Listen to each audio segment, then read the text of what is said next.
On TNT, back inside Studio J, along with Shaquille O'Neal, Kenny the Jet Smith, and Charles Barkley, and we just saw the Chicago Bulls take a 2-0 lead over the #1 seed in the East, the Boston Celtics, 111-97. The final score, Jimmy Butler and Isaiah Thomas ready for Game 2 at TD Garden. And it's Isaiah who gets Boston off to the quick start. I said this before the series. I don't understand why people don't double him every single time. I'm going to make those other guys beat me. They let him win all those games in the fourth quarter this year. I would double Isaiah every single time, make them other guys beat me. We've seen this movie before. Offensive rebounds for Chicago resulting in points. They're killing him on the boards. Just too big for him, Ernie. And D. Wade getting up for that tip. I think that Brad Stevens got to make a lineup adjustment. He's got to probably play the Zeller kid with Al Horford. He just can't keep getting murdered on the boards. Nico Mirotic, a big game, 13 points and 7 rebounds. Marcus Smart trying to bully rebound right there. No kidding. Rondo was the guy. Rondo was the guy. Oh, okay. If he Wade said he ain't missing that dunk, Kenny. No question. You can't give up easy transition baskets to the Bulls. They're not great shooters from the outside, so any of these baskets are easy and welcome. On that play right there, what's better, the pass or the catch? Oh, the pass is the best. Okay. That's unbelievable. Because he didn't look. Without second. Catch. That was second. Odell Beckham Jr.-ish. Without second thought, he just let it go. That's unbelievable catch. 54-46 Bulls at the half. Al Horford. Okay, Al. And then Isaiah Thomas. Trickery.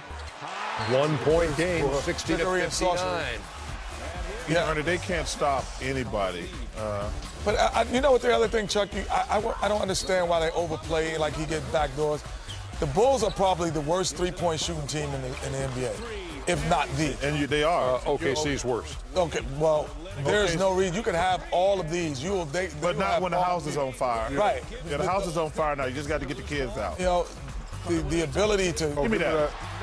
To play them guard them so closely, I thought is a big mistake. Big mistake as well.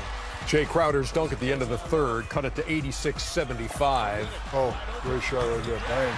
That's how they played. Knocks down. All year. Knocks down that three. They're within single digits. And you can't give them this. Yeah, this kid right here. No easy baskets. Rondo took over this game. Yeah, he did. Oh my gosh. Look at that. Look at that. Why are you tight on him? Anyway? Why aren't you tight on him? Why are you loose on Felicio? Yeah, I don't understand. Let him get a pick and pop. You want that. Yeah. Well, at this point, the house is on fire. Oh, and it's burning down. Oh, my God. Brad Stevens. Don't even call the fire department? Nah, just let it burn down. Watches the Boston Celtics collect insurance money. Collect insurance money. At home, 111-97. Rondo nearly a triple-double, 11, 14, and 9. That 14 assists tying, or 14 rebounds, tying. Excuse me, what do you have? 14 assists. Yeah, 14 assists. Hey, if you can't read, we'll get you. Well, what I wrote down didn't match what I saw on the screen, and the screen is always right. Well, so 14 assists tying the franchise record for a playoff game. So you go back to 1993, and your Phoenix Suns, a #1 seed in a best of 5, lose the first 2 games, and you win the series. 5. It was a best of 5. So how'd you win 3 straight? Well, first of all, you got to win 1. You can't say 3 straight. You got to win 1. I think Kevin McHale said it. You can't say, because he said, well, 3 out of the next 4 games are in Chicago. So you can't say, don't look at it, you got to win 1 game.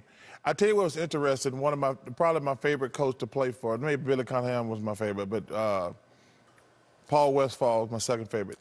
So we're obviously devastated and down. We were the #1 seed that year. I know, and you lose the first 2 at home. Yeah. Did he just say that? Yeah. Yeah, okay. So we're waiting for the story. So we're waiting for the story. Hurry up. Spit it out. Before the next game starts, it would be ideal. Well, so we're sitting there, locker room's quiet, and the media runs in there, and we think they're going to crush us. He says, did you hear what your coach said? I said, no, we in here. He says, your coach says, hey, guys, this is what's going to happen. We're going to go to L.A. and win Game 3. We're going to win Game 4, and we're going to come home and win Game 5. And y'all going to say, what a great series this was. And from that point on, we were like, whatever our coach said, we got his back. That's exactly what was going to happen. Wow. So Brad Stevens needs to walk into the press conference and say, we're going to win game 3.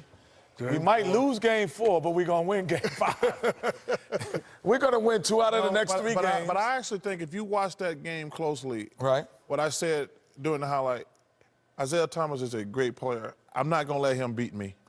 And what the Bulls are doing, you see, they're doubling him off that pick and roll every single time. And he is... Chuck, the other thing, look, the Chicago Bulls are a terrible three-point shooting team. What did they shoot for the night? Chicago? 40%.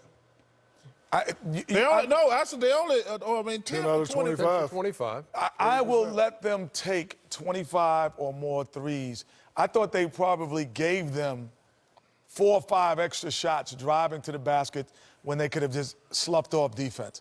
You have to prove it to me on a consistent basis throughout a whole game.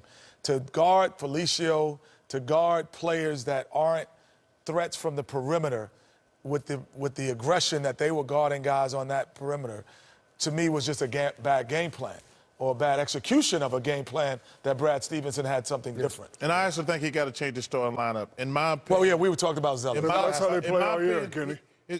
That's how they play all year. Yeah, but it's not working now.